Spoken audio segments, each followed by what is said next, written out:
Hello, everyone. It's me, Lancer737, and today we're going to be doing some more MLP stuff. Hopefully, the game functions as intended, and I can do all the things I've been setting out to do. We have less than 2 days left in the current campaign, so got to really work hard on that. Again, I personally don't think I will be able to finish it because of the glitch that happened before, but hey, still gonna try. Still gonna have fun doing it.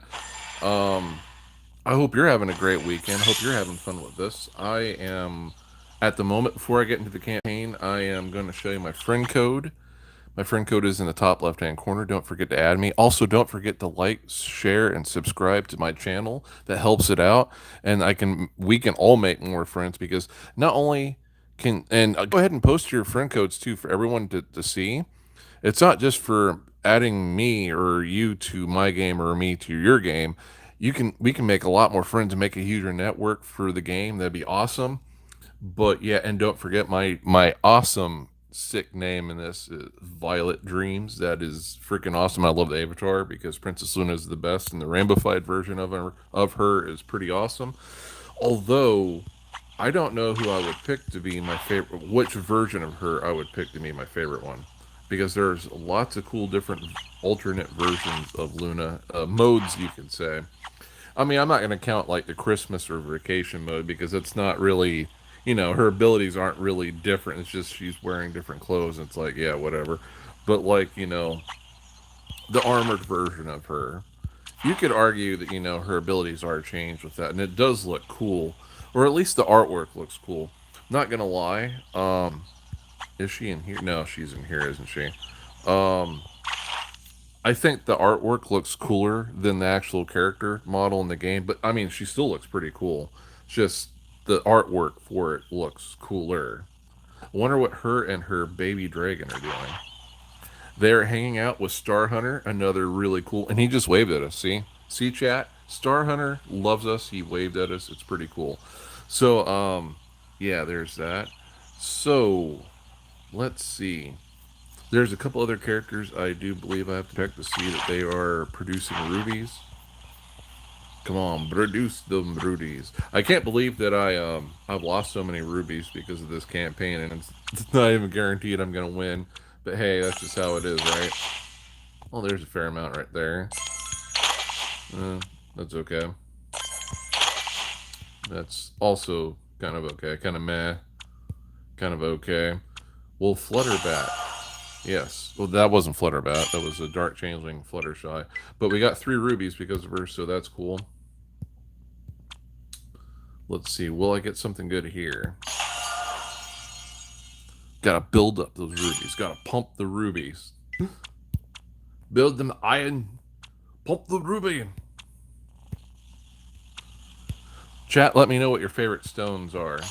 Rubies, emeralds, sapphires, amethysts. I think amethysts, when you get them polished and cut really good, I think they are the coolest looking. And I'm not just saying it because I love purple. Well, I mean, I guess I could be saying it because I just love purple, but I love those, and I love emeralds. Emeralds are always pretty cool too. I saw this cool recipe. I want to say hi to chat. I saw someone is in chat. Thanks for the thumbs up. I hope you're having a good weekend. Go ahead and chat as much as you like. I love it. I'm not 100% sure if. Oh, that's probably for Star Wars Battlefront. I mean, Star Wars Hunters. I was like, wait, what is that? I don't. That doesn't sound familiar. But like, man, what was I saying now? I got sidetracked. I was talking about rubies and desserts and stuff. But oh man, I I was talking about desserts and different gems and stuff that I like, and there's this one really cool recipe I saw online. There's this Japanese guy that makes exotic desserts with chocolates, and he made like a chocolate pie that has mint in it, and it also, when I say pie, it's not like a cream pie or a gelatin pie, but it was more like a like a traditional pie. Like the chocolate is hard and crusty, like pie crust. But like he also made a special mint gelatin that went on it after it cooled, and then you let it all cool, and it was called like an emerald chocolate pie or something like that. It looked really cool.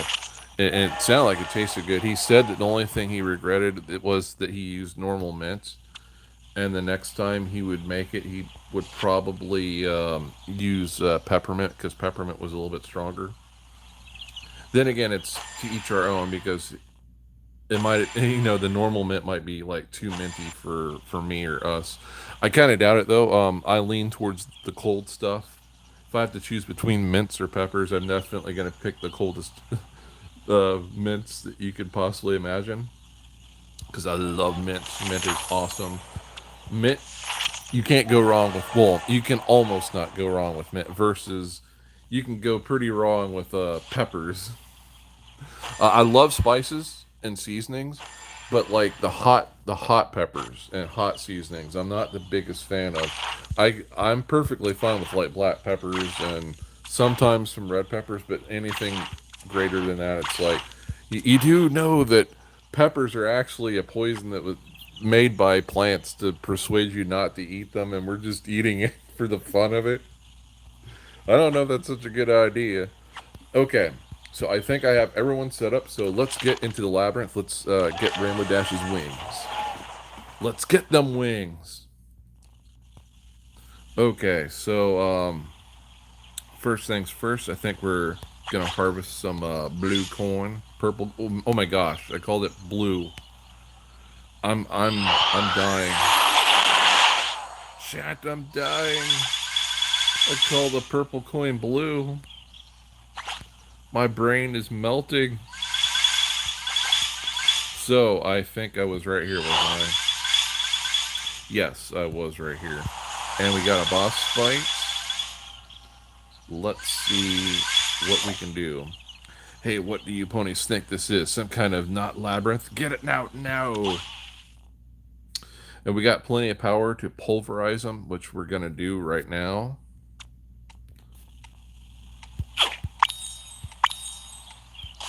After this fight, I'm going to change out that one. Great, now I forgot his name. I wanted to call him Rolling Thunder, but I know that's not his name. We're going to change out the guy that is a competitor for Wonderbolts for the other one, which I think his name is Rolling Thunder. I'm always challenged to get the purple stuff. I know it's dangerous to me, but that's the lure of this. I love to live dangerously. And believe it or not, I most of the time when like 98% of the time, whenever you see me make a recording and I'm purposely picking purple stuff, I very rarely have to make another recording because I messed up and destroyed something I didn't want to.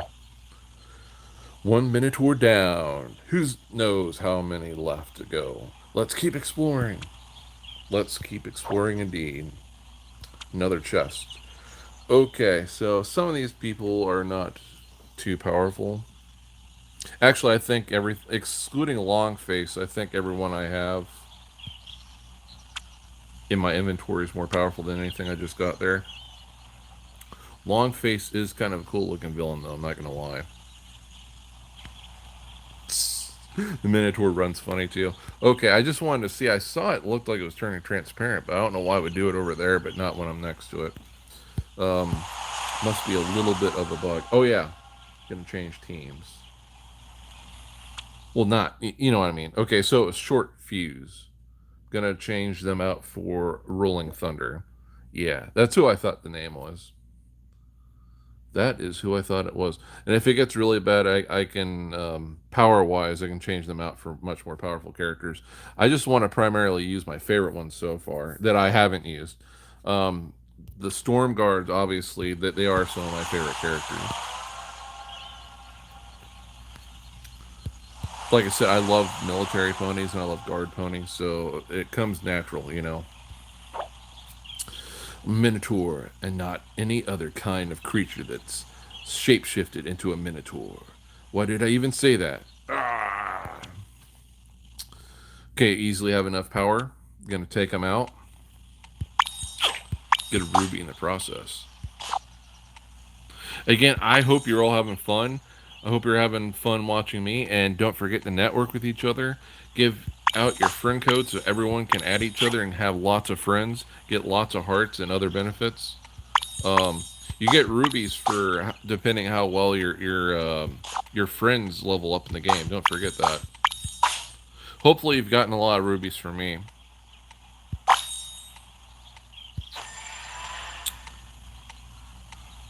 But yeah, and also let me know how far you've progressed in the game. If you're as far as me or not.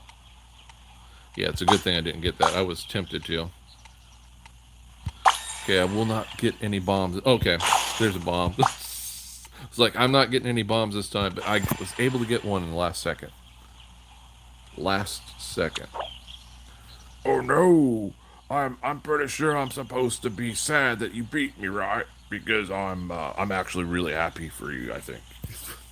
What the hell? Hello, everyone. I'm glad you're joining us. Don't forget to like, subscribe, and share. Ask me anything. I think the chat's working. I mean, there was one time where I was able to see chat, but there's other times where I can't. It's up to YouTube. I have no idea what's going on. But anyway, even if I can't see your comments, I love that you're here, and I hope you're having fun. Peace be with you. Not with the enemies, though. We're going to destroy them. They took Rainbow Dash's wings. You can't blame me. Okay. So next we're going to be fighting essentially the same Minotaur that's on our side.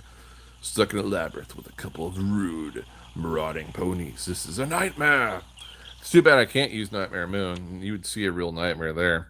So I usually have enough points, so we're going to take them down. Let's fight. Mortal Kombat. Fight.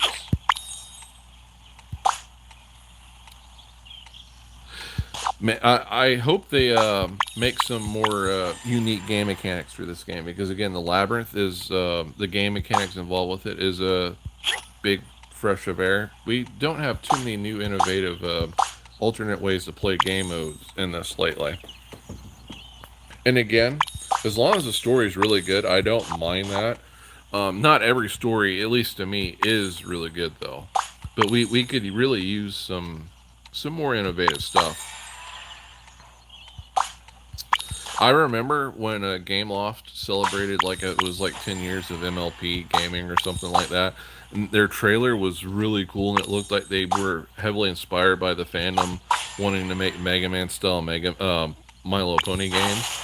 And so when we saw that, it's like, oh, we're gonna get something like Mega Man for real, and it's like it never happened. It's like, why would you make a commercial like that? It was never gonna happen. Why?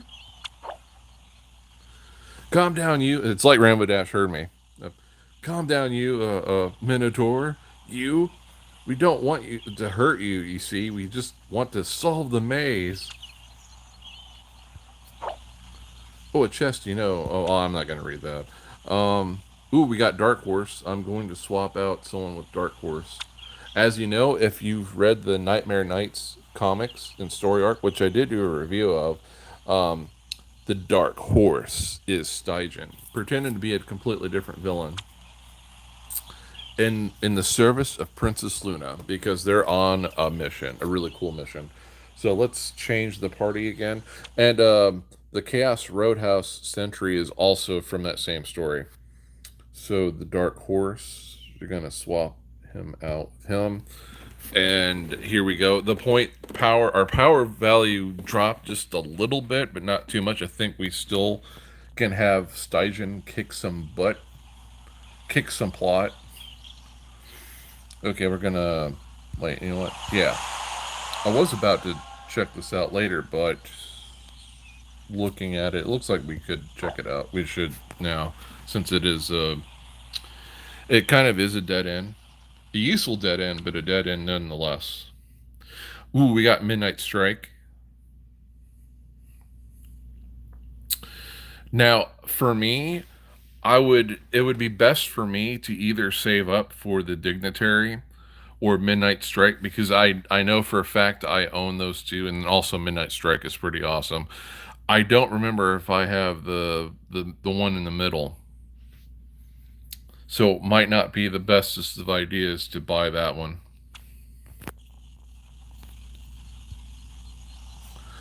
And we're going to use one of our free skips. It's too bad the free skip doesn't just like do a full refill of the energy, but that's just how it is. How much do I have anyway? Yeah, I have a feeling because of what happened, I'm probably not going to be able to finish this, but I'm still having fun. Another free skip.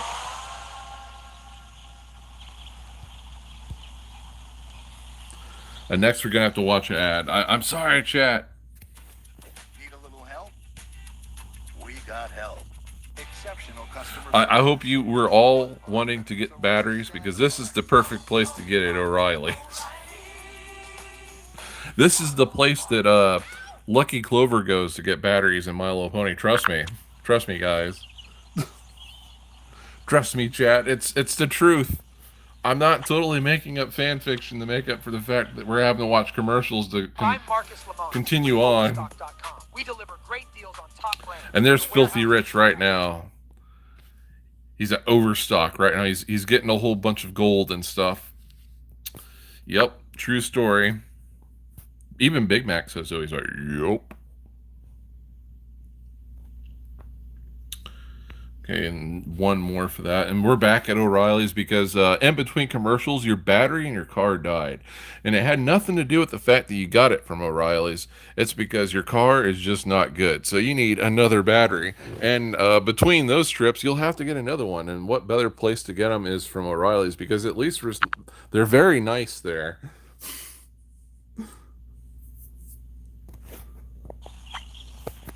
Okay. So, what do we got here? Oh, okay. We got another boss fight.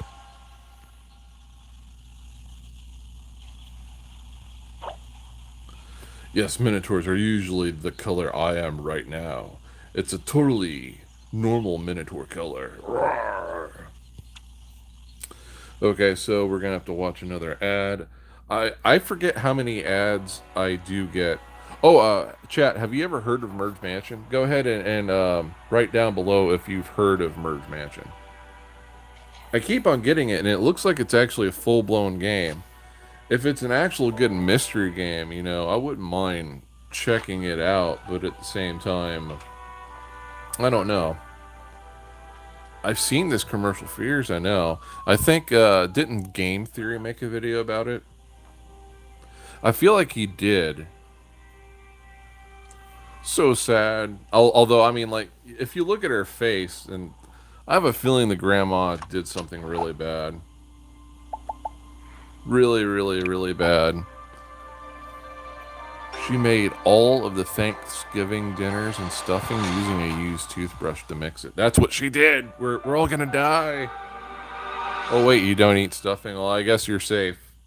Unfortunately, I'm addicted to stuffing. I'm addicted. Please don't make me have to play this demo. Please, no.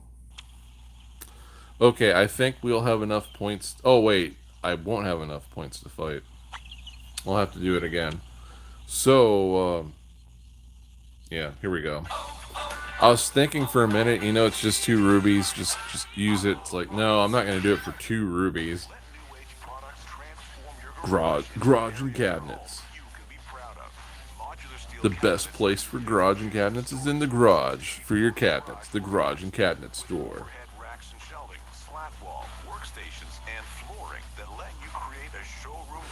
That's not a bad car. I mean, I probably wouldn't want it, but it doesn't look that bad. Oh, I can skip this. Sorry, Chad. I got lost in the moment. It's too bad, too, that it won't give me the full 10 points, I believe. But here we go. We're going to fight it out. Oh, we're getting pretty close to needing more powerful characters, which I do have, technically. Okay, so let's fight this out. Got another ruby.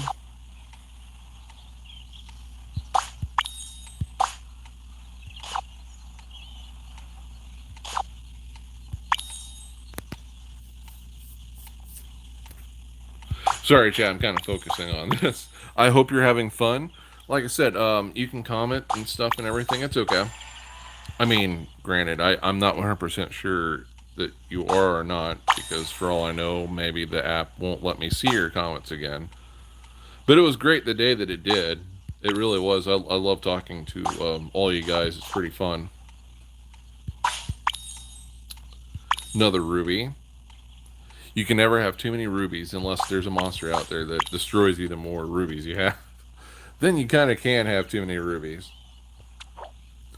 Oh yeah, take that, you big scary, weirdly familiar Minotaur. I could have sworn I saw her somewhere before. And there's no chests, so we're gonna move on. Oh, okay. So it did have some carryover with the points, the power. So it's not gonna be that bad. The Broadway cruise. I hear bad things about cruises all the time. I even had the chance to work for a cruise line. Sorry, I had the chance to apply to work for a cruise line. Don't want to make it sound like I actually did work at one, but I had the chance to work at one, and I was like, do I really want to trick people into going on these trips and possibly getting sick or having to deal with pirates? And it's like, you know what, I just can't do it. I probably sound like a wimp to everyone, but I couldn't do it. And I also a long time ago I worked at fast food, and it did get to me a little bit because it's like, you know what, I'm making bad food and I'm contributing to someone dying from a heart attack eventually. Can I really do this? And I'm just glad I don't work at fast food anymore. It did. It really did make me feel guilty, like I was contributing to people having bad health from eating the food. I mean, granted, if I wasn't there, someone else would be there to make the food, but I'm just gonna skip it. But yeah, it just made me feel bad. Let me know, Chad, if you do the same thing. Zero trust authorization. All right, we get asked a lot Decision of times points. what is Authorization. Sorry. Authorization. value prop, and I'm gonna pick on an easy target now with Built Snowflake. for cloud. We'll Oh, talk righty about then. how Well, chat, if you Scarecrow, needed right, and bullet points and stuff Buzzword like that, popular now. this It's is the actually perfect accurate. place to go, Brightest I focus is guess. not on. If you don't know how to make those kind of charts with a Windows program, I guess it is. Gonna need some more. And we're back to that same commercial again, All right, we get asked a lot of which I times can what skip right is. now. And again, I'm sorry, I get lost in looking at what I'm looking at. I actually feel like I'm kind of cheating that I don't have to watch it so long. Okay, I'm only gonna use 4 more rubies, and then I guess that's it for today with the game, at least. Hate having to do that, but it's just how it is. Yep, we didn't make some. I mean, we did make some fairly decent progress, I guess. Looking at it now, it's like maybe not. Maybe they'll allow me to continue on forward. Don't forget, there are some campaigns. If you pay rubies, you can keep playing. Maybe I'll be lucky enough to have that happen. So, first, let's get into another game before we get into the fan fiction. That other game, it's Skullgirls. Now, I don't recommend playing it if you're not considered an adult, because it has a lot of violence and other stuff in it. But I'm not going to be actually playing it. I'm just going to be harvesting stuff in it. The reason I'm going to be having it on screen is because it has MLP crossover stuff in it, and the team that made it actually helped make Milo Pony Fighting is Magic. And then, because of copyright, they eventually took that same engine and concept and turned it into them fighting herds. So there is a big connection. I'm not just playing random games. So I'm gonna pause it and get into it.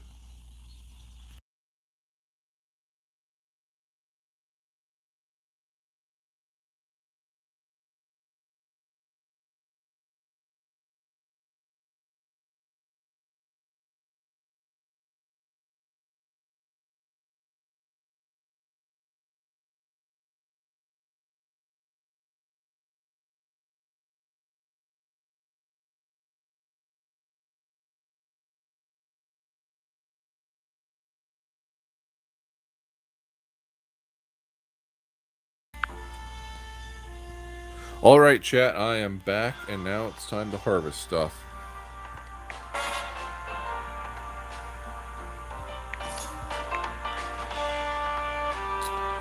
Okay, so first things first, I need. Oh, there's no. Okay, do you guys see Rainbow Dash? She is right here. She's the blue one. Well, to be specific, that's a Rainbow Dash 5000. But I don't think I need that one just yet. I think I'm gonna need Annie. Now, Annie's kind of an interesting character. She's kind of broken. There is some variations of her that I do like.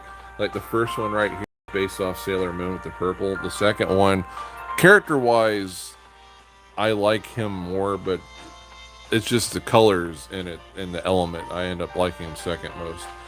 Cloud Strife from Final Fantasy VII. That's what her blue one is based off of. The green one is based off Link. The one with the yellow background that's based off Wonder Woman. The purple one, I just purple, but that's like based off of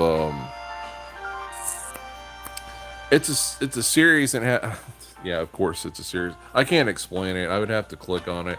The green one, the one that the character itself is green. That's based off of one of the characters from Guardians of the Galaxy. For some reason, I can't remember her name. She's the love interest of the main character. Yeah, we're gonna go with the purple one at the moment. And then we're going to go with the fire element character, which the most powerful one I have at the moment is this version of Valentine. It's based off of Taki from Soul Calibur. There's lots of crossover stuff in this. So right there is Fluttershy in the center. And then in the center right now is Rainbow Dash. Oh my gosh. Not Rainbow Dash, it's Princess Luna. What am I thinking? And the character I'm picking right now that just filled in the final thing, that is a character based off one of the main villains from Resident Evil 8. Yeah, the dragon lady. The dragon vampire lady that everyone has a crush on at the moment. I guess she's okay. She's a vampire. You should never like vampires. Almost never, actually, but still. So I need Beowulf. The wolf means Beowulf. Or Sun Element. I'm gonna go with Sun Element. That version of Valentine. Valentine's my favorite character, favorite base character in it. That version of her is based off Assassin's Creed. She's called Assassin's Greed in this. So there's that. Locate a treasure chest. Don't see anything I want. Okay. My friends list. Hardly anyone's logged in today. That's okay. I love this game, chat. There's in the actual real player versus player matches in this game, I've never lost against anyone ever. It's all been victories and one draw, just one draw. It's pretty cool. Okay. That character right there technically is using Fluttershy's color again, but they are a unique character and they are related to the character that looked like Fluttershy, the Parasol that I showed you before. I'm going to skip some of these because I don't intend on playing. I just need the money. I need the fictional money in this game. I'm gonna sell everything. Just give me money. Now the character right here, I'm not gonna go too much into it, but she was created to fight the Skull Girl. It's like, what the heck is a Skull Girl? Well, in this series, there's a powerful magical artifact. Think of something that is almost as powerful as the Infinity Gauntlet from Marvel, and only women can have it. And it's not just any woman that can have it. And there's no telling who the woman is. Like, the woman herself probably doesn't even know. She'll just feel a desire to have the object, the skull, the magic skull. And unfortunately, it always goes berserk. The power behind it is evil. And there's a demon linked to it. You know, she's obviously evil. And there's never been a Skull Girl that was ever good. Now, there's alternate endings with different characters if they're, the ones that would be the Skull Girl. But in some of them it does turn out good, but mechanically it never turns out good ever. Gonna open this relic. It's a generic one, so I'm not expecting too much. At best, I can get another Valentine, which that's not what that is. It's a special move, and it sucks. I'm gonna sell it for money. Money. I'm Mr. Krabs now, chat. Surprise. Money, money, money, money, money, money, money, money, money, money, money, money, money, money, money, money, money, money. Okay. So first things first. Why isn't it loading? Okay. Gonna upgrade a character. This is another one of my favorite characters. She's an Italian singer that's undead, unfortunately. The Skull Heart brought her back, even though she's not the chosen one, and her companion is a dragon. Now, it wasn't intended, and it only partially works. But like, look at her in Lovecrafted, which is meant to be a reference to H.P. Lovecraft. That looks like Rarity to me, and technically her companion is a dragon, although it's a green dragon. But his breath, fire breath, is purple, so it's like the colors are reverted. But that looks just like Rarity, and sometimes I like to just pretend that's their version of Rarity. Although I'm gonna sound like a heretic saying this, I think Squiggly is cooler than Rarity. Don't get me wrong, I do like Rarity. I just think she's not helpful in a fight. I mean, that's not the only thing I look at in a character, if they're useful in a fight or not. And I don't know what this one's a reference to, and it could be an original. Some of the colors are original. They don't mean anything. But in this case, I don't know if that is the case or not. Okay, so I want to upgrade another character.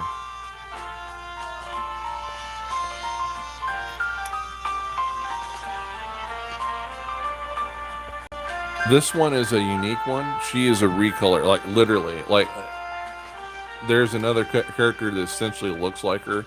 I think she's kind of cool in that the lore for it is like, you see her hair? That's not her real hair. That's like some symbiote alien monster thing. It talks too.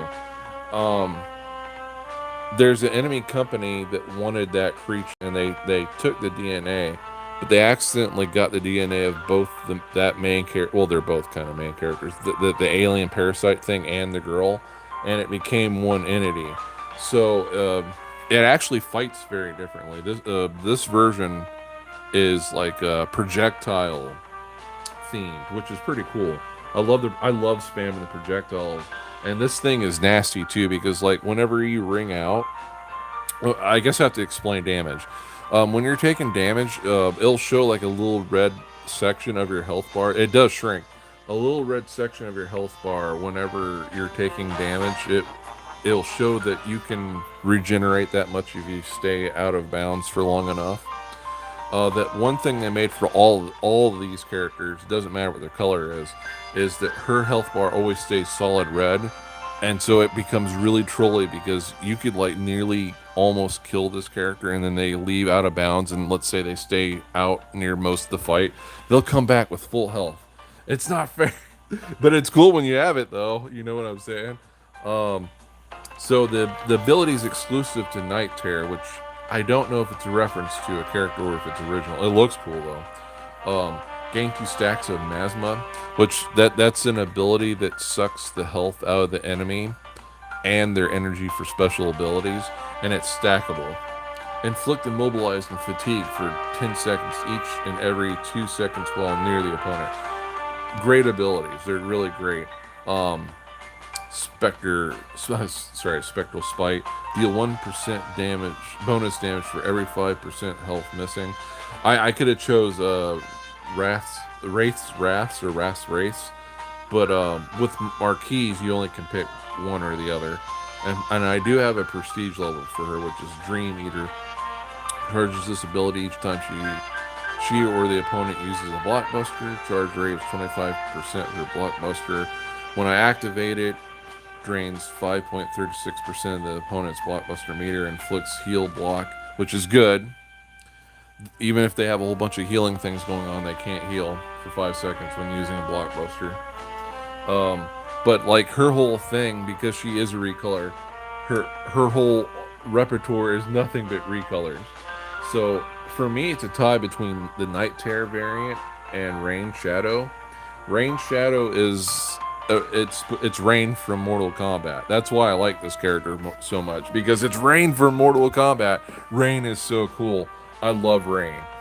Whenever I play Mortal Kombat, if I can't play as Rain, it's like you better have a good guest character, or maybe Jade. I'll maybe play if it has Jade or a good guest character, because if you don't have Rain, I don't care. And then Purple Rain is the slogan right there. If I click the link right there, it'll show you, you know, this is based off the character Rain from Mortal Kombat. And then, like, she has a whole bunch of Mortal Kombat ones. I don't know what Dream Demon is a reference to, or Phantom Threads, but Chameleon Twist, it's a reference to Reptile from Mortal Kombat. I should have mentioned him too. I really love Reptile. Reptile, not as much as Rain, but I do like him more than most of the other characters. I think he's like tied for second place out of all the characters for me, Reptile. The Mortal Kombat stuff doesn't stop with her. Soul Sister, she's a reference to Ermac from Mortal Kombat, the Red Ninja. Now, I don't like him as much as, around half the other ninjas, but I love ninjas. I love Mortal Kombat ninjas, so it's like, well, you have this character that references multiple Mortal Kombat characters, man. You gotta play this character. But like I said, she's not my absolute favorite one, but it's difficult to pick between them, because the character itself, she's not, but like she has crossover references to characters I actually do really like. So it's crazy. And then again, I like the projectile spam. Again, Valentine is my absolute favorite one. Then I like Squiggly, and then who else? Oh, I like Beowulf. Beowulf. This guy is OP in this game. He is really, really, really, really ridiculously OP in this game. My favorite version is Wolf's Bane, and I know it's a reference to something. I forgot what it was a long time ago, but he's Purple Element, which is Moon Element. I primarily pick Moon Element. It just, it's my favorite color, and then I like moons. Princess Luna. I like nighttime stuff, love moons and stuff, so obviously I'm going to pick him. And then there's some references here. I actually don't like the two diamond characters right here, Snakebite and Beast King. They just, because they're diamond, they're naturally going to be more powerful and top on the list, so they're just there. But like Freedom Fighter, you know who that is. That's Captain America. Wrestler X, that's Wolverine from X-Men. Dragon Brawler, that's Dragon Ball Z. Weekend Warrior, that's a famous wrestler. I forget who it is. It looks cool. I like the neon pink and green. Fan favorite, well, he looks cool. I have no idea who he's a fan favorite of. And then I have a Sparkly here, which is just like from Pokemon, so his XP goes up much faster. So I naturally just picked him to be there. This is his base canon color. It's not a reference to anything. That's what he looks like technically. But he's a shiny, so Sparkly, I had to have him. Anyway, because I always have to show her off, because I love Princess Luna. Where is it? Okay, yeah, I just need to... Canonically, she's the one with the skull heart. So she's actually usually the final boss. And this is what she looks like canonically. This is actually her and Marie. As a character, she's okay. But, like, because, one of her crossover characters is Princess Luna, she instantly becomes one of my most favorite ones. The night shall last forever.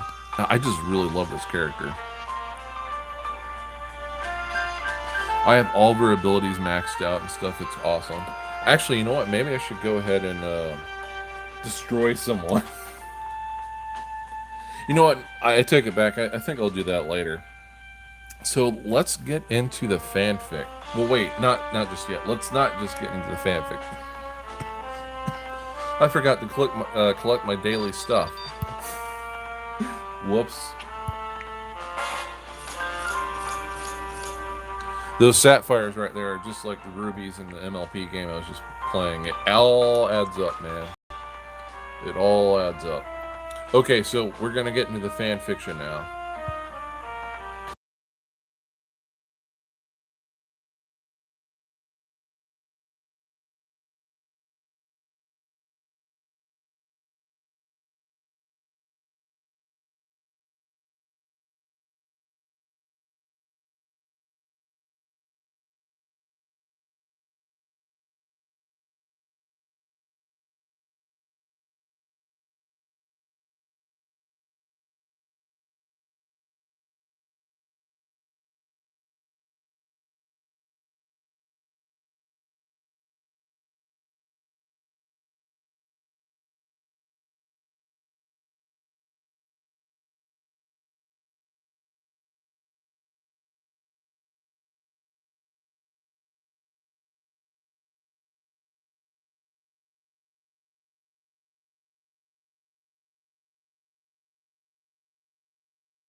Okay, chat, I am back, and it looks like we only have two stories left from Ink Rose.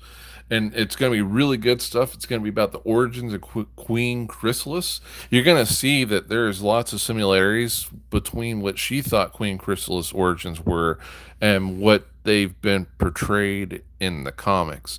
That being said, don't forget to read the context for what the origin was in the comics. I think from what Queen Chrysalis is saying, she was lying the whole time. I mean, it's up to you if you think it's a lie or not. I think she was lying. But that being the case, it doesn't matter. Let's sit back and relax and listen to some Ink Rose.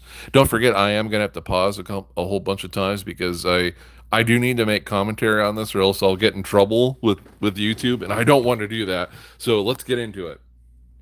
Hello there, my Brony and Pegasister friends. Today I'm going to tell you my headcanon story of the origins of Queen Chrysalis. This is basically a reading of a fan fiction I have written on the subject, so just sit back, relax, and enjoy as I weave this tale of love and corruption. Oh, and by the way, you might not understand a lot of this video and the backstory that surrounds this ancient world unless you have seen my Celestia Luna in the History of Equestria video. The link to that will be in the description. Now let's get started. 3, 2, 1... Chat, if you don't know it, how dare you? How dare you, chat? Begin. Poison of the Heart by Ink Rose. Princess... I love that look for an alternate look for a more living version of Queen Chrysalis. We need to get Gameloft to get that into the game also. I love it. Chrysalis of the Western Insect Kingdom, mistress of pollination and the guardian of honey, was a unique ruler to be sure. She had ruled her subjects fairly and with small amounts of kindness, but there was much more to her than that. In fact, many of the other alicorns of the world did not approve of her. After all, she was a master potion brewer like most of her subjects, but she used the potions she created for selfish purposes. She changed bits and pieces of her appearances with them, never quite satisfied with her looks. But there was much more to her use of potions than that. In fact, her magical concoctions would change the course of her life forever. Blaze Vulcarius was a proud prince of volcanoes. His great magic controlled spewing mounds of magma and smoke all over the world. On this particular day, he had been invited to the Western Insect Kingdom for a royal luncheon with Princess Chrysalis. He had brought his whole entourage, and as they entered the kingdom, their jaws dropped in wonder.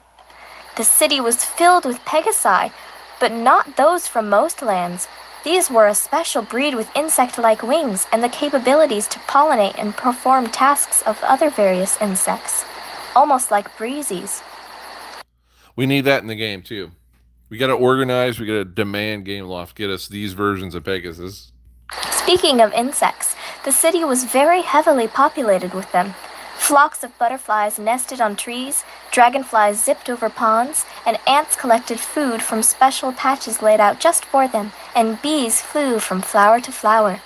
All of the buildings were made of either giant plants and flowers, large honeycomb structures featuring live bees, termite like mounds, or huge carved out tree stumps. The city was truly a sight to behold. It was nothing compared to the castle, though. Giant mossy stone walls made of uncut boulders fitted beautifully together, and gigantic swaths of honeycombs made up the castle. Its grandeur was well earned. After all, it was the main hub of this side of the world for pollination and honey making.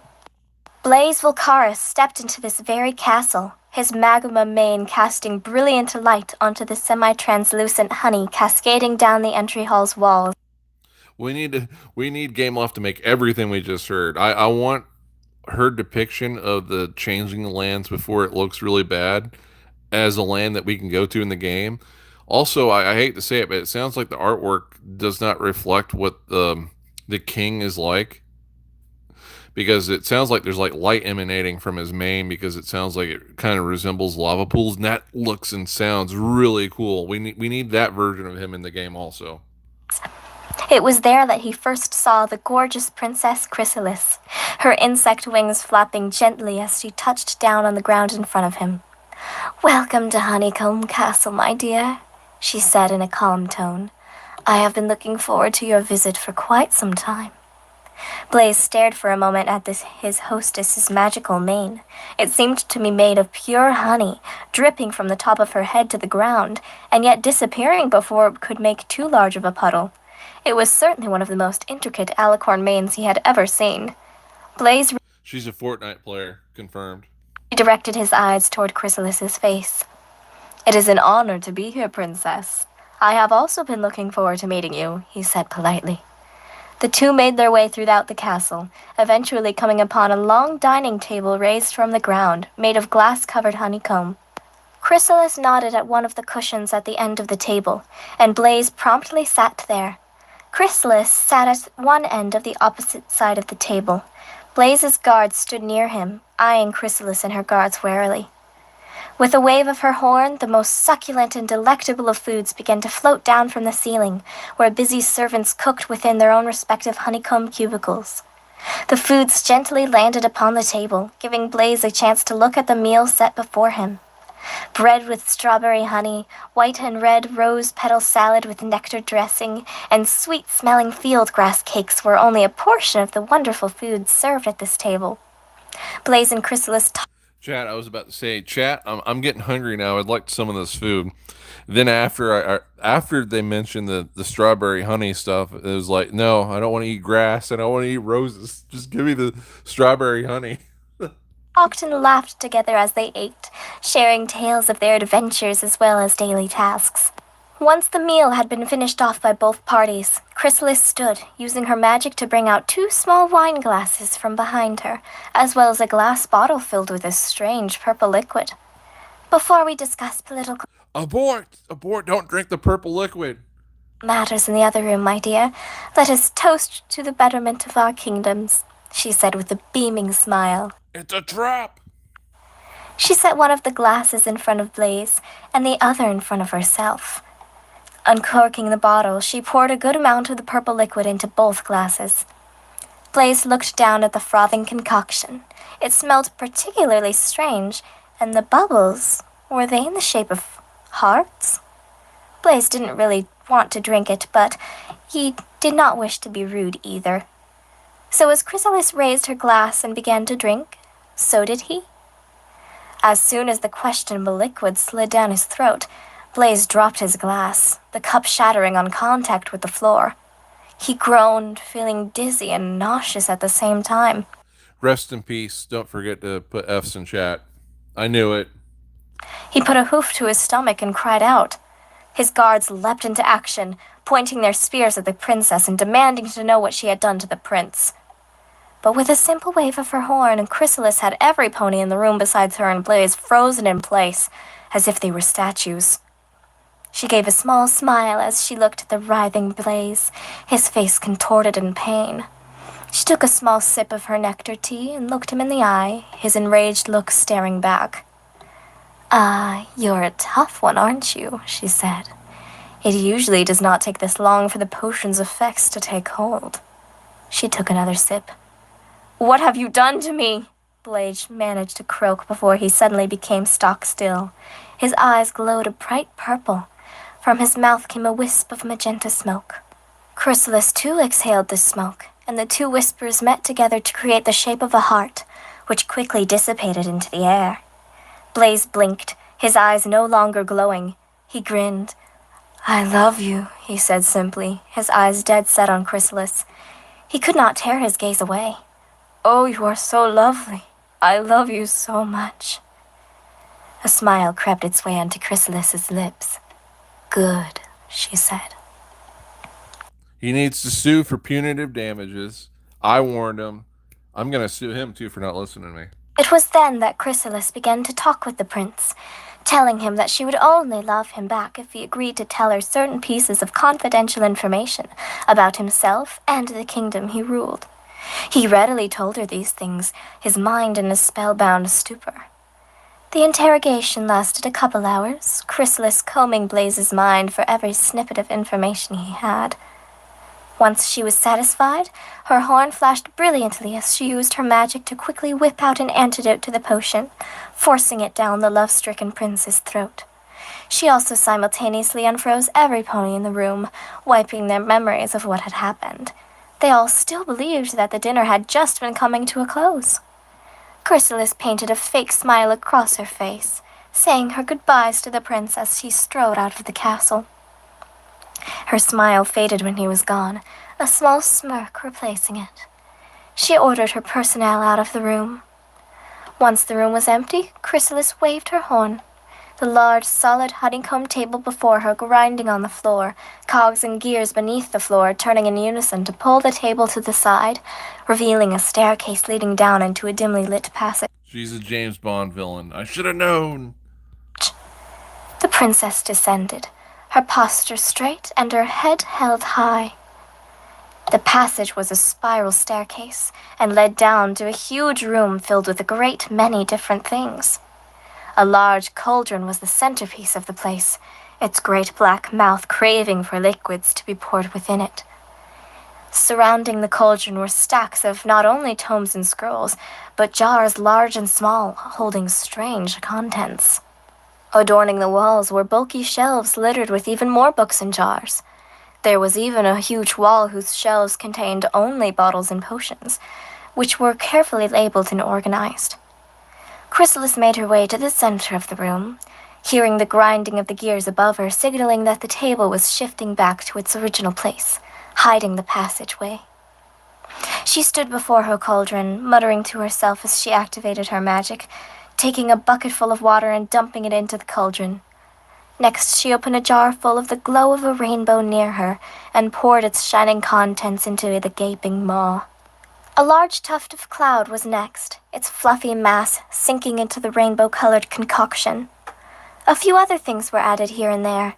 Soon the princess's project was almost complete. Her eyes glancing around the room, Chrysalis took an extremely large blue feather from an umbrella stand full of the things. She set the feather into the potion, half submerging it. Next, she stirred the potion with it. The contents of the pot slowly turned to a deep purple. Satisfied with her handiwork, It's always my favorite color, and they turn it into something evil. Why? Chrysalis took several empty bottles from a shelf and poured the potion into them, emptying the cauldron. She sealed the bottles and put them away in a locked safe. She was done for the night. Extinguishing the candles lighting the room, Chrysalis exited the underground place. Little did she know, a pair of anxious eyes watched her leave. Prince Farthing was the ruler of a tiny earth pony village nestled between the Western Insect Kingdom and Dragon Cave Mountain. He was a decent ruler, though could be a bit dense at times. His one true desire was to find love, but unfortunately the mayors of his own town were less than beautiful and quite poor. No, Prince Farthing was seeking one of royalty, like him, and one day when he visited the insect kingdom nearby, he found his true love. There she stood, on the balcony of the castle, her glowing golden mane like honey, and her eyes leaf green. Yes, Princess Chrysalis was the mare he wanted to marry. Over the next few months, the prince tried over and over to see the princess, but no matter what he did, the guards never let him in, and the princess never responded to his letters asking for a meeting. It was as if he wasn't important enough for her. He assured himself this wasn't the case, though. Who wouldn't want to be wed to the prince of Tiny Farm Village? Surely she must have just been too busy to answer his letters. And so the prince watched for her every time he visited the insect kingdom, gazing at her whenever she stood on the balcony high above.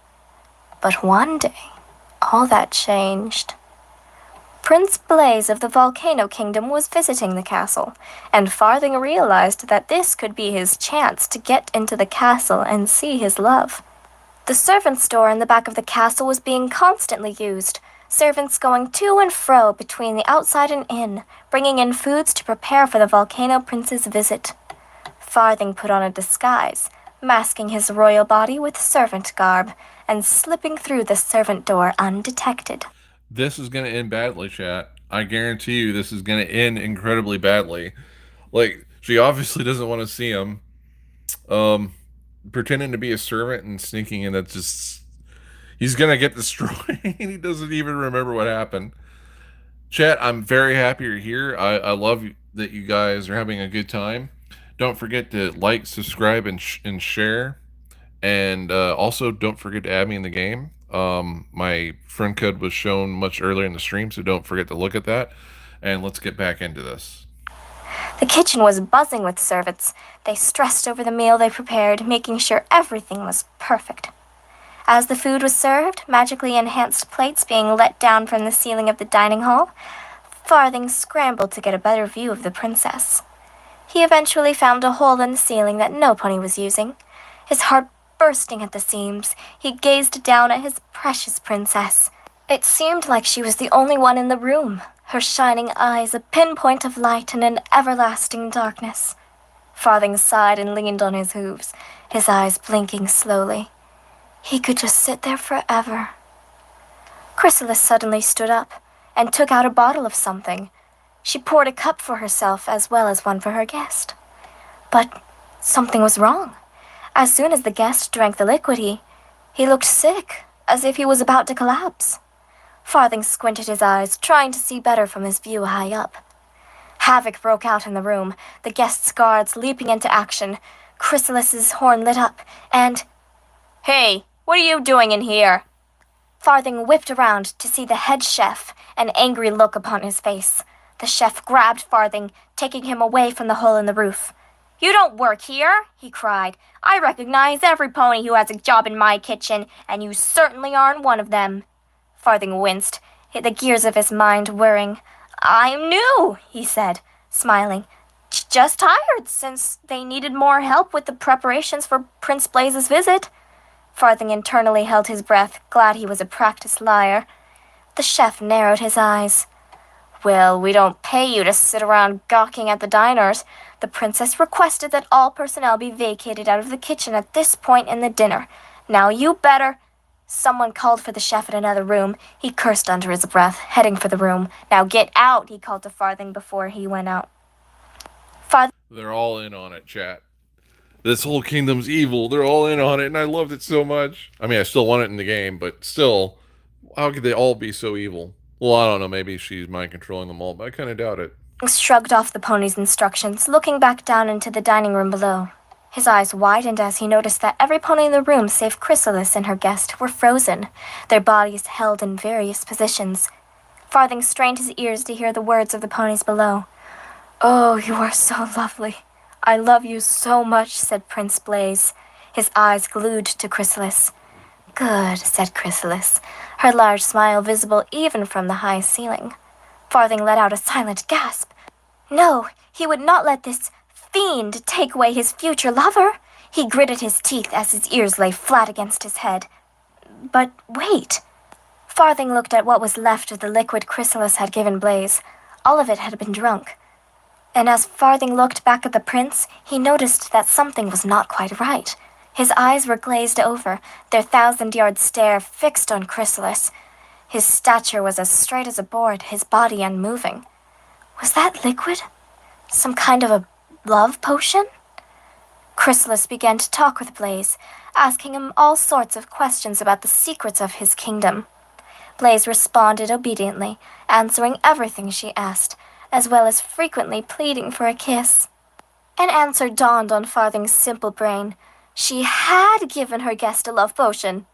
Farthing put a hoof over his mouth in shock. And she was using it to gather government secrets from powerful individuals. By harmony itself, Farthing thought. He was now more in love with her than ever, and he suddenly had a plan to get her all for himself. Chrysalis eventually finished her questioning, and proceeded to cure Blaze of the spell's effects, unfreezing everyone in the room as well, wiping parts of their memories, and saying goodbye to everyone, leading them out of the chamber. When she thought she was alone, Chrysalis performed magic on the heavy table before her, making it so that a secret passage lay before her. As she slowly descended the passage stairs, Farthing quickly snatched an enchanted plate near him and hopped on it, using it to descend quickly to the floor below. He ducked into the passage just as the table slid closed. Chat, I'm calling it now because it has been such a long time since I've listened to this. He's gonna sneak into her laboratory and he's gonna pour a whole bunch of her potions on her, and that's why she's gonna become undead.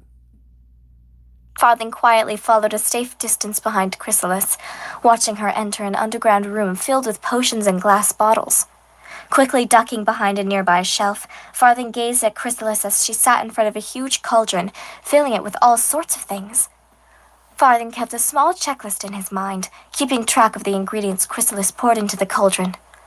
Once Chrysalis had finished, she filled a couple bottles using all of the potions she had brewed and stuck the bottles within a safe. Farthing's eyebrows rose as she locked the safe. He knew that must have been the potion she had given to Prince Blaze. He needed to get some. It might be the only way I can get her to love me, he thought. The only way we can be together. Chrysalis left the potion-making room, trotting up the stairs and sliding the table shut on top of the passage. Farthing came out from behind the shelf, his skin prickling in anticipation. He finally had a real plan to get Chrysalis to fall in love with him. The pre-made potions Chrysalis had made were locked away, so Farthing decided to try to recreate the recipe. Farthing tried as best as he could, mixing in rainbow glow, cloud tufts, and stirring with the feather. However, what he had failed to do was water the mixture down as Chrysalis had done. The potion was a bit thick and altogether much too powerful. Now, Farthing knew many things about his princess's schedule. After all, he was practically obsessed with the pony. He remembered that every morning she took a fresh glass of orange juice to go with her honey on toast. And in his simple mind, the cogs and wheels spun as they never had before. Farthing searched around the room, eventually finding a bottle of yellowish-orange dye. He dumped it all in the mixture, adding some orange juices in to make the potion smell like orange juice as well. Once he was done, Farthing put some of the potion in a large glass bottle and tucked it in the small saddlebag he had brought. Now he had to find a way to get out of the potion room. As he searched for an alternate exit, Farthing stumbled upon a chart pinned to the wall. Curious, he began to read. It was a calendar of sorts, with different measurements of liquid assigned for each day. The title of the calendar read, Love Potion Immunity, Intake Amount. Chrysalis had been helping herself grow immune to the potion.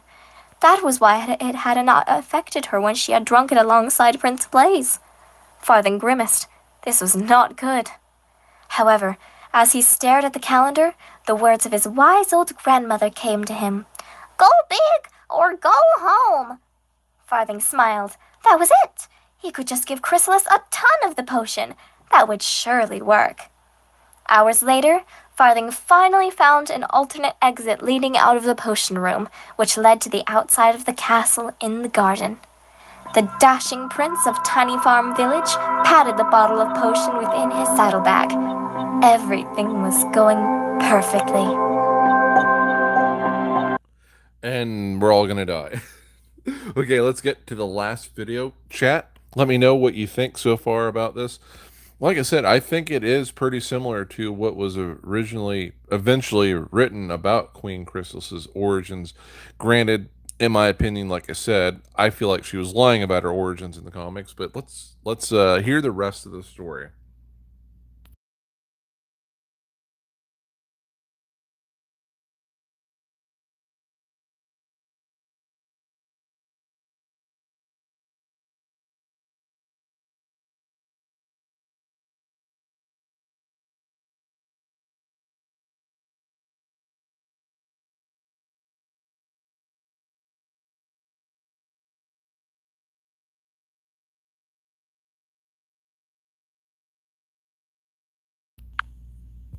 All right, chat, we're in the final stretch of this fanfic that was written by Ink Rose.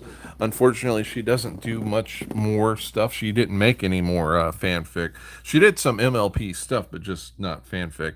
And I hate to do this. I'm going to have the stream pause for just a second, but I will be right back. Or better yet, I will. No, I don't want to miss anything. I'm just going to pause it. I'll be right back. But I do hope you're enjoying this.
Hi, chat. I am back. I'm sorry for the long wait. Let's get into it.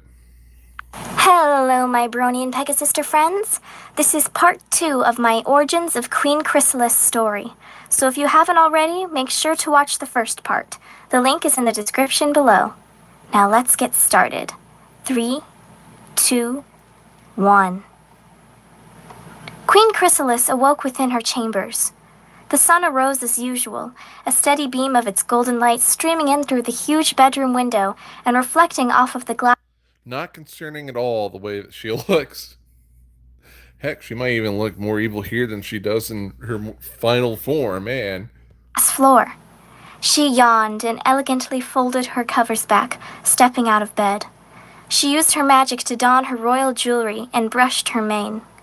She smiled into her mirror, mustering up the confidence she so proudly wielded each and every day. Yesterday had been very successful. She had gathered valuable information about the Volcano Kingdom. She knew it would be useful later, for blackmail or even for extortion. Information and emotion were more useful to Chrysalis than money. A knock on the door prompted Chrysalis to turn away from her ravishing reflection and call, "Come in!" A stallion stepped into the room, carrying in his magical embrace a tray covered in any and all breakfast needs. His mane was a brown color and his coat pale. Chrysalis rose an inquisitive eyebrow. "Are you new here?" she asked. "Most of my staff consists of insect pegasi. Adding to that fact is that I've never seen you before." The stallion looked slightly nervous. "Yes, I'm brand new. Just hired yesterday." "Ah," Chrysalis frowned. The pony had a vaguely familiar look about him. He seemed like the kind of pony she had met once before, but knew he was utterly useless to anything she did, and so she purposely forgot about him. She realized that happened a lot. Chrysalis took the tray from the stallion. She stood still, waiting for him to leave the room. She cleared her throat. "Oh, sorry, miss." The stallion promptly left, closing the door gently behind him. Chrysalis set the tray on the small table beside her bed, lounging on the bed as she ate. After a delicious meal of apricot salad, the aroma of fresh oranges filled her nose, drawing her attention to the glass of orange juice on the tray. She picked up the cup, swirling the orange liquid around in the glass. It was somewhat of a tradition for her to have this particular flavor of juice every morning. She smiled and gulped down all of the liquid. The glass dropped, shattering on the floor. Chrysalis's breath began to quicken. "No, no," she murmured, her eyes widening. "No, no!" Her throat clenched as the bitter substance slid into her stomach, the aftertaste of the concoction sending her brain into a panic. She had been tricked. Her body froze unwillingly, her muscles tightening and her brain numbing. The stallion silently stepped into the room, a look of childlike glee on his round face. He had a small glass of the love potion in his hoof, and with a grin, he drank all of it. Chrysalis gave an enraged look at the pony, her nostrils flaring as her mind screamed at her body to move, to snap the little twat's neck for what he had done. But the potion had already paralyzed her body, just as she had invented it to do. Her mouth folded into a grotesque sneer, her breath quickening even more as she resisted the potion's effects to the best of her ability. She was immune to normal doses of the stuff, but this stallion had given her an overdose of it. She realized with a sinking feeling that he had not diluted the mixture either. The magic of the potion was coming at her with full force. She felt like weeping as she realized she might never be cured from it. The potion creeped at the edges of her mind, clawing its way into the deepest parts of her psyche. She couldn't stop it. It was taking her over, piece by piece, and quickly. She wished to call out to her guards, but the best she could manage was a guttural whisper. "You do not know what you have done, little twat," she spat. "This is not going to end like you think it will." The stallion gave one last confused look before both of them let out thick swaths of smoke from their mouths, which converged between them to create a heart.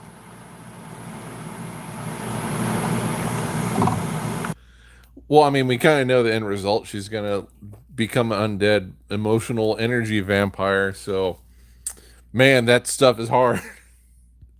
The room was deathly silent. Neither pony moved. A sickly purple glow radiated from their seemingly lifeless eyes. Farthing was the first to move, rubbing his eyes and blinking, the purple glow fading away. He felt different. His mind was foggy, as if covered by a mist. His undying love for Chrysalis seemed to be enhanced, his senses calling out for her. He had only drunken a very, very small amount of the potion, so as not to be completely overwhelmed, yet he could still feel that it had powerful effects. He looked up to find Chrysalis inches in front of him, staring at him with a crooked smile on her face. Farthing leaped back in surprise, only to have Chrysalis rush over to him, kissing him full on the lips. She held him in her hooves and hugged him tightly. "Oh dear, it's just dawned upon me how much I absolutely love you," she cooed, stroking his hair. "We must never be parts ever again." A small smile spread across Farthing's face, growing ever wider. His heart beat up a storm as he looked back into the deep green eyes of his lover. His plan had worked. It really worked. He almost couldn't believe that he had succeeded, and that he was being held and kissed by his idol. He almost melted into Chrysalis's hooves, feeling the warmth of her fur as he continued to be entranced by her. He's gonna melt, all right. I can guarantee you that he's gonna be melted down into something by the end of this story. It was like he couldn't look away. The depths of her green orbs provided a sense of great comfort and fulfillment. He couldn't look away. The two sat for what seemed like an eternity, whispering sweet nothings to each other, until a loud knocking on the door interrupted the moment. "Princess Chrysalis? Hello? Are you finished with your breakfast, miss? You've been in there a long time, and Empress Lucena is here to see you. She says it's very important." The princess didn't look up. "I am busy at the moment, dear. I have found the love of my life, the stallion of my dreams, and I will never leave his side. Now, please go, servant." She and Farthing shared another kiss. "And I will never leave yours, Chrissy," said Farthing in perhaps the sappiest tone possible. Chrysalis giggled like a school filly, batting her hoof. The servant outside the door continued to knock. Miss, this is vitally important. Empress Lucena said something about chaos bringers and the fate of the world. She must see you." "No, thank you. Unless this news will bring harm to me or my unparalleled lover, I shall..." Oh man, this is even worse. Now, if you didn't listen to the earlier fanfics that we played in other streams before, it's kind of looking now that not only did he make Chrysalis become an undead energy vampire, it looks like he might be the cause of lots of the alicorns being wiped out. Man, this is so bad. No, I mean, I'm saying the story's good, but that guy sucks. Man, that sucks so bad. "Not listen. Now, do as I said, and leave!" Chrysalis screamed. There was the sound of a frightened squeak from the other side of the door, and hoofsteps signaled that the pony had run away. Perhaps I should go and check what's going on with the Empress. It does sound a bit important. Not as important as our love, of course, but something we may need to know anyway. I'll be right back," said Farthing as he rose. "What? You're leaving me?" Chrysalis shrieked, standing up and hooking a leg around Farthing's neck. "After all we've been through, you're just going? How could you?" "No, Chrysalis, am I not pretty?" That music sounds like fatality music in Mortal Kombat. We were just talking about that earlier. I think he's gonna get fatality'd here in a second. "Enough! Dear heavens, I need to make myself more beautiful. I'm so sorry. I don't know what I've been thinking. I'll change myself for you. I can do that. Just a simple potion or two, and I'll be the most dashing mare in the world. All for you, dear." Chrysalis slammed open a wall cabinet, grabbing bottle after bottle of potion. She drank many of them, crying all the while. "Chrysalis, please! Stop!" Chrysalis changed. Her coat grew darker, some clumps of fur even falling out. Huge drops of honey fell from her magical mane, some strands turning blue. Her eyes grew larger, her wings crinkling. Chrysalis, stop! Please! Chrysalis, we can go down together. I love you. I really do. Stop doing this to yourself. I love your looks just the way they are. Chrysalis sniffed, her enlarged eyes filled with tears. Really? She said, wiping her eyes and setting the bottles down. You truly love me? Yes, yes, Farthing said, gulping. At least her appearance hadn't changed too much from the pony he adored, though small parts of her mane were now made of bluish-green hair, and areas of her coat were much darker, some patches of her coat missing. He still felt as attached to her as ever. He realized that he had to be careful with his words.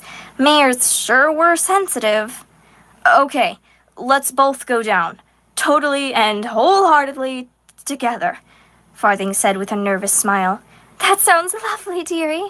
Anything you say, Chrysalis cooed, her mood already changed. The two left the room, a bewildered servant blankly staring at them as they exited. In the main hall, the couple found a distressed alicorn, a glowing aura radiating from her like the sun. She paced back and forth, her wing feathers ruffling more and more with each step. Two very small alicorn children watched her curiously from where they sat on the ground. One had a soft pink mane and a white coat, while the smaller one was covered with shades of bluish purple. As soon as the nervous alicorn noticed Chrysalis, she gave a sigh of relief. Oh, Queen Chrysalis, she said. I have some very dire news, which I have been spreading across the various alicorn kingdoms today. You see, there have been various sightings of some very strange dark magic recently, which has been affecting not only Pegasi, Unicorn, and Earth Pony citizens, but several alicorns as well. We have done our best to try to study these phenomena, and we have come to conclude that it may be the work of Chaos Bringers. The Chaos Bringers may be returning, and we need to prepare in case this may be true. Chrysalis raised an eyebrow. And I should care. Why? Please, just leave, Lucena. No one cares about your weird magical troubles. I am busy with my dear, sweet Prince Farthing. The alicorn's eyes widened. Excuse me? Leave, Lucena! Chrysalis roared, her eyes flashing purple. Empress Lucena wrinkled her nose and narrowed her eyes. Chrysalis? What is wrong? You never act like this. The burst of green energy that proceeded to strike Lucena illuminated the horrified faces of every pony in the room. The silence that followed was eerily deathlike. Chrysalis sneered as she gazed upon the stunned Lucena sprawled upon the floor. Her horn glowed sickeningly green, while her eyes radiated a poisonous purple. The two children who had accompanied Lucena screamed in terror, rushing to their mother's side as they wept. Dear? Farthing blinked and gulped. Beads of sweat ran down his face. Dear? Farthing whipped his head to his left to see Chrysalis's eyes staring right back at him. Did I do well, my dear Farthing? Now we can be together, and no silly empresses will interrupt us. Oh, let us go and plan a wedding right at this very moment. A blazing blast of heat ripped through the air, sending Chrysalis and Farthing careening towards the back wall. Flames licked and danced across Lucena's body as she rose. Needless to say, this is another reason why you never use love magic or love potions, because things can just go awry to its extreme degree. And take in mind what happened in the TV show, the implications of making Big Mac and who was it? I don't think it was the one that he ended up marrying. Was it Shirley? Yeah, Shirley. The implications of them getting together wouldn't be as damaging as what's happening here because, again, if you didn't see the earlier fanfic, the Chaos Bringers are like an army of things that are like Discord or his sister or cousin Eris, and then Cosmos, who is his girlfriend, ex-girlfriend that's in the campaign. The two female ones are very evil. They use their abilities for just pure destructive and chaotic means. While Discord is like more of a annoyance. Apparently, there's an army of those things destroying things, and they're out to destroy the alicorns. And it's like because he had to have this love potion done on Chrysalis, He's turned her psychotic into a dangerous magical nuclear bomb, essentially. From the ground, lifted by wings of pure fire. Her mane crackled and sparked, and her eyes were nothing but beams of light. Her foals dashed away in fear as her horns shone with the terrible might of the sun, small solar flares bursting from it. As her lips moved, the room shook with a glory never before seen by Farthing. "Do you dare to attack the Empress of the Sun and this Earth, Chrysalis of the Insect Kingdom? Do you have a desire to be punished for the greatest of crimes?" Lucena boomed. Farthing quaked in fright, his breath coming out in small gasps. He squeaked in surprise as he felt Chrysalis's front legs wrap around him in a hug. She blatantly ignored the Empress's rage. What are you? "You are looking gorgeous today, Farthing.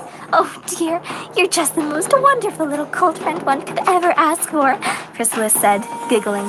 "Chrissy, what have you done?" Farthing gasped.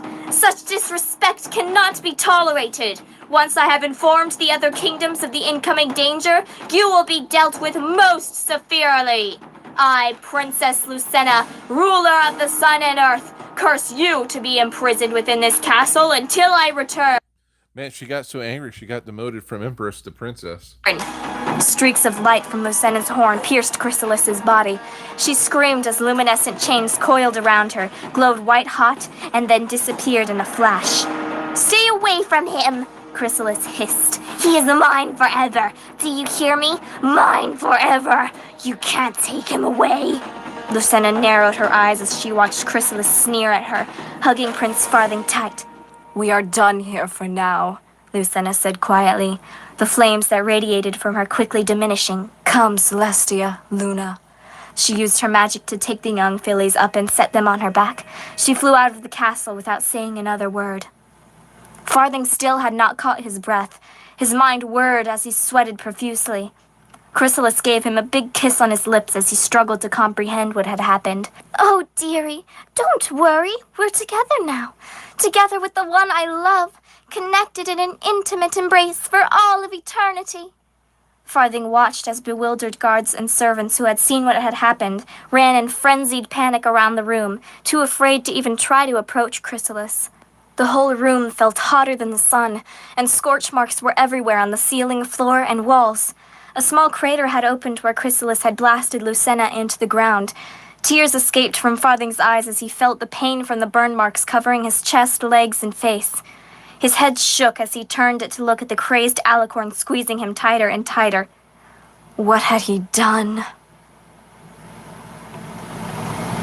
Days, maybe weeks had passed since the incident. Farthing couldn't remember. Chrysalis was always at his side, coddling, doting on him, and talking to him about how much she adored him and that she would do anything to be his forever. Her kingdom had fallen into chaos. A war was raging all around the world.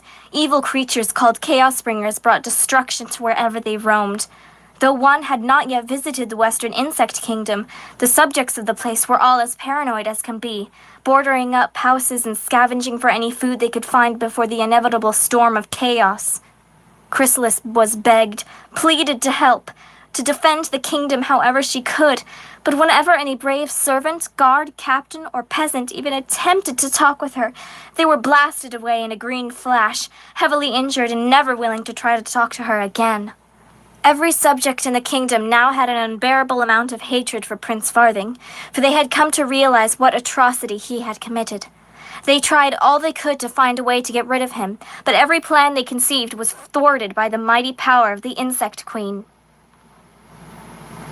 One night, as Farthing and his ever-present companion rested on a lounge chair together, Farthing ordered from a shivering servant a small meal. After it was delivered to him, he ate with great pleasure.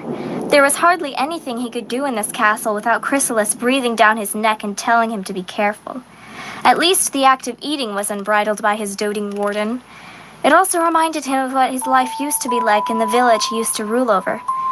He missed his grandmother's egg cakes and the delightful milk butter his uncle would make. Farthing looked down at his food and felt like crying. Thunder boomed outside, rain streaming in through the open window. No pony had bothered to close it. He felt another squeeze from Chrysalis and looked up at her. he realized something. Darling, why have you not eaten since... Well, you began to love me? Farthing said. A twisted grin skid across Chrysalis's face, revealing pointed white teeth. Why, dear, I need no food but the love that you shower upon me. It is this from which I receive sustenance. Farthing's eyebrows knit together as his eyes scanned Chrysalis's ragged body. Her skin had sunken in, her ribs very prominent. Her legs were almost like sticks, and skin bagged under her eyes. Then, why do you look starved? Farthing dared to ask, the realization of his foolish comment dawning on him in horror after he said it. Chrysalis winced, her head twitching. Her pupils became slits. Her voice echoed in Farthing's ears, every word sending his heart pounding. Because you don't love me back. Chrysalis slowly rose from her lounge chair, a crack of lightning highlighting her withered features. Her breath was uneven and ragged. She turned to face Farthing, her bloodshot eyes digging into his mind. She slowly treaded to her potion cupboard, her hooves making small, rhythmic splashes in the pools of water on the glass floor. I guarantee he's about to be eaten right now. He's about to be eaten.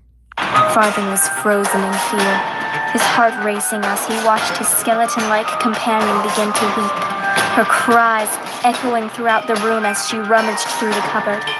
Lightning flared, thunder boomed, and Chrysalis drank potion after potion, her cries growing louder as she gulped down.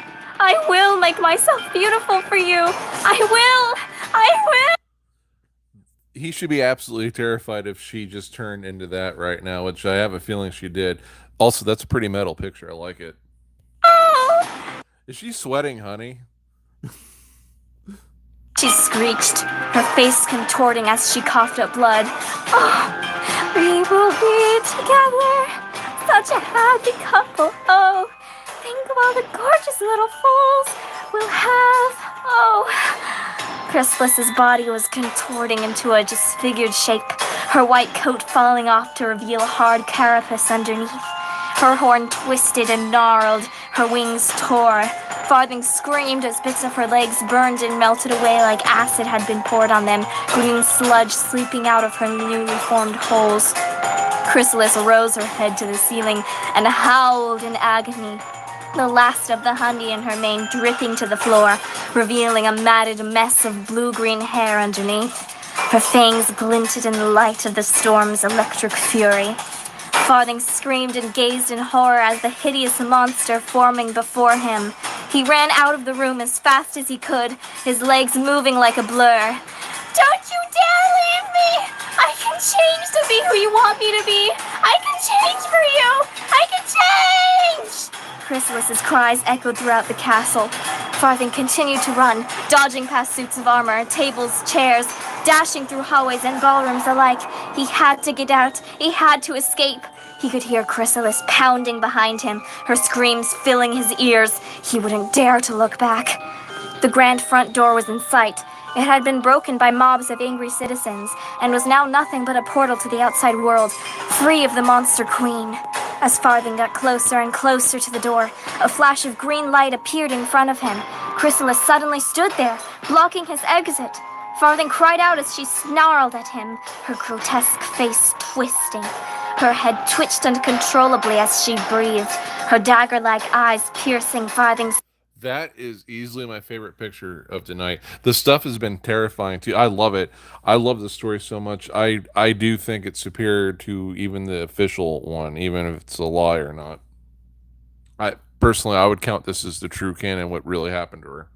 Heart, you're trying to leave me, she said, her words oozing like slime. You don't love me anymore. Green slime dribbled from her eyes in the place of tears. She coughed up more slime and then gave a guttural howl. If I cannot have you as the one that I love, she whispered, then I will not let anyone else take you away from me. She looked at him, not even yourself. Chrysalis's gnarled horn glowed with the same sickly green magic as it had when she had blasted Lucena. Farthing screamed as he prepared for the blast, his hoof covering his face.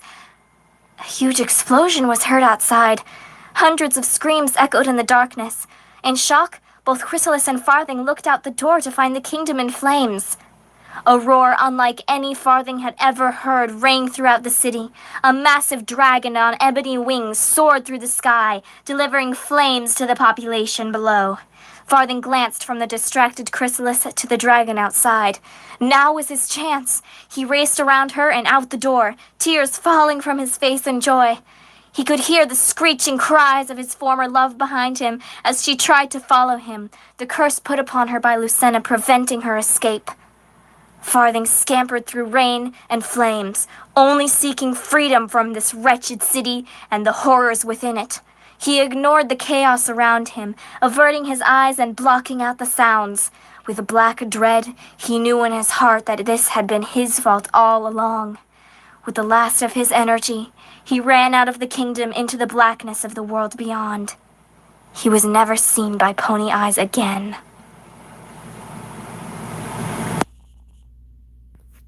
Chrysalis sat on her throne, her kingdom outside burning. An hour had passed since Farthing had left. The potion's effects had worn off, leaving her mind clear.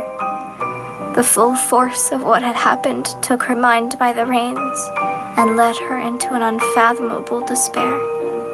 Everything was gone. Her kingdom, her power, her body, even her mind had been tampered with. As she sat stock still on her throne, listening to the screams of her subjects outside, she wept. Her heart twisted and turned as black as her gnarled body. She knew what was coming next. The Chaos Bringer would soon come into her castle and look for her. He would finish her off, and she would make no move to stop him. A crackling of stones signaled the dragon's entrance. The massive beast stepped into the throne room, the walls around him crumbling. Chrysalis didn't look up. She closed her eyes and hung her head, ready for her fate. The dragon watched her, cocking his head and giving a small smile. "Well, what do we have here?" he said, his deep voice reverberating. "Is this the legendary princess of the insect kingdom? This twisted, pitiful creature?" He gave a booming laugh. "I expected quite a bit more. More beauty, that is. Oh, dear me, what has happened to you?" His sarcastic tone made Chrysalis's lip tremble in anger. The Chaos Bringer touched one of his massive claws to the tip of her horn. She gasped as she felt her memories being revealed to him. The dragon raised an eye crest. "Ah, I see. You were duped by a stupid little pony prince, is that it? I can change! I can change!" He laughed as he mocked her. "Oh, don't worry, little princess. I can make it so that you can change any which way you wish." He cracked his claws. "Ah, this should be fun. Destroying the harmonious world with my fellow Chaos Bringers is great and all, but even I must admit messing with ponies in other ways besides death and destruction is much more entertaining. Now, let me grant you your wish, princess." Chrysalis felt the dark magic of the dragon fill her veins, her heart pulsing with his darkness. She was frozen in place, feeling her body pulse with a new kind of power. When he had finished, the dragon looked over Chrysalis curiously. "All done," he said. "Now, transform for me. Let's see if it worked." He snapped his claws and a large mirror floated before her. Chrysalis took a deep breath and activated her new magic. She felt invigorated as a cocoon of green light swirled around her, and her body morphed in kind. She opened her eyes and looked in the mirror. She broke down in tears when she saw, staring back at her, was the pony she used to be. The dragon rubbed his scaled paws together. "Perfect! But I am afraid there is one rule I must have when it comes to these transformations. I can't just let you turn back to the way you used to look. The dragon laughed, his great belly rumbling against the floor. Of course not. That would be much too easy for you. Nope, you can't change back to the way you looked before. He snapped his claws again, and Chrysalis once again became deformed. Chrysalis's muscles tightened as she felt rage and hatred boiling up inside her. What had she done to deserve this? Why was this world torturing her so? Perfect, said the dragon. Now, a deformed queen who feeds off of love and has the chaotically delightful powers of transformation must have matching subjects, correct? I'll be right back to get that done for you. No need to get up. The dragon spread his massive wings and brought them down, launching through the roof and breaking it into thousands of pieces. Chrysalis stood, her mouth agape as she heard his words. In a panic, she flapped her own wings and flew through the hole in the roof left behind by the Chaos Bringer. Her kingdom was in shambles. Though the fires had been put out, the aftermath was like hell on earth. The various houses made of greenery were all completely destroyed.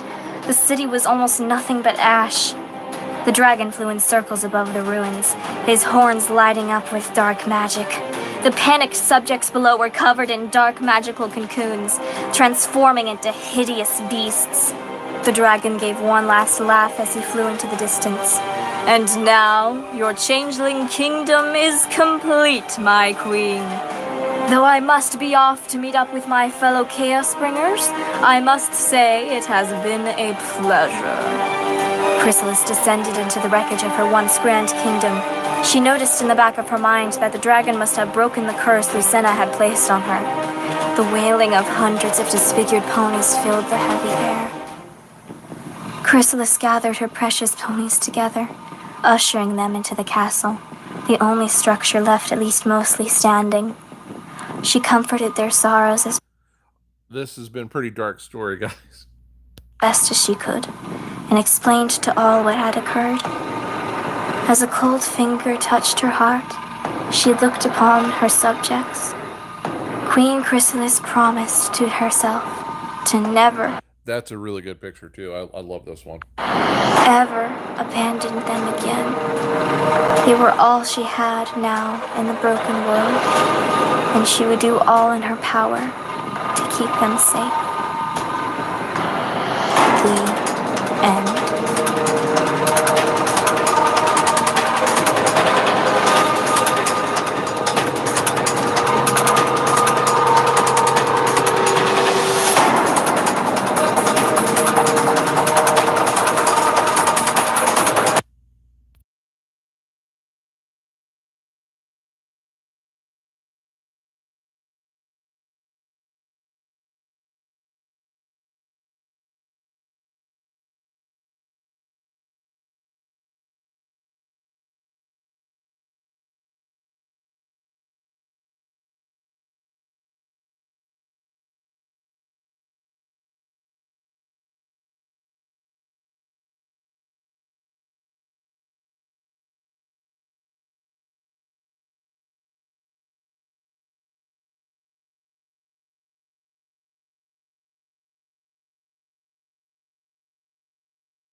Well, chat, I think that's it for today. I hope you enjoyed it. I hope you all had fun, and I hope you're having lots of good luck and fortune in this game.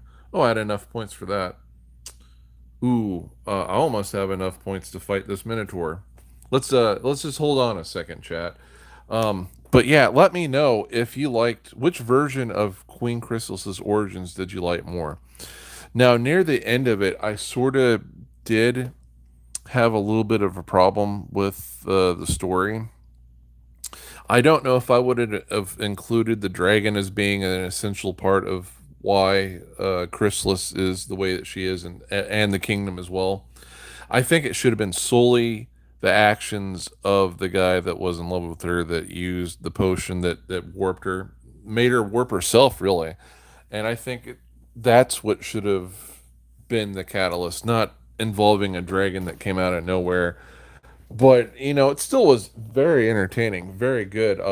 I love Ink Rose's work, and I wish her the best of luck at whatever she is doing now. Last time I checked, she was making her own original stories and video games and stuff, which is pretty cool. Hope she's still doing that. Now, let's get into the last fight we're gonna have for this stream. Ugh, if you ponies don't get out of here soon, I'm gonna lose it. Actually, I'll lose it right now. And I got enough power, so let's do this.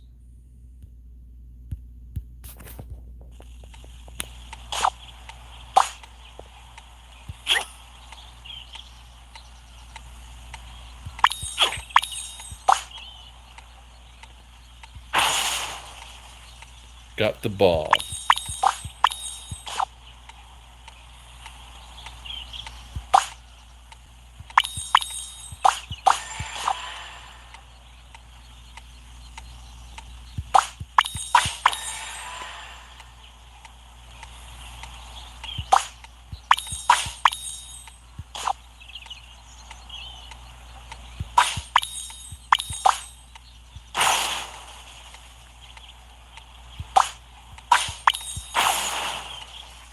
Got it in the end.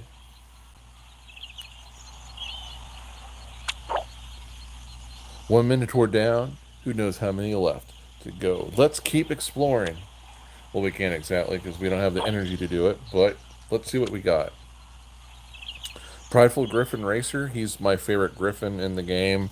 Only exceeded by Gabby Griffin. The rest of them are pretty cool. But yeah, that concludes this stream. Peace be with you all, and good luck to you in the game, and have a great day.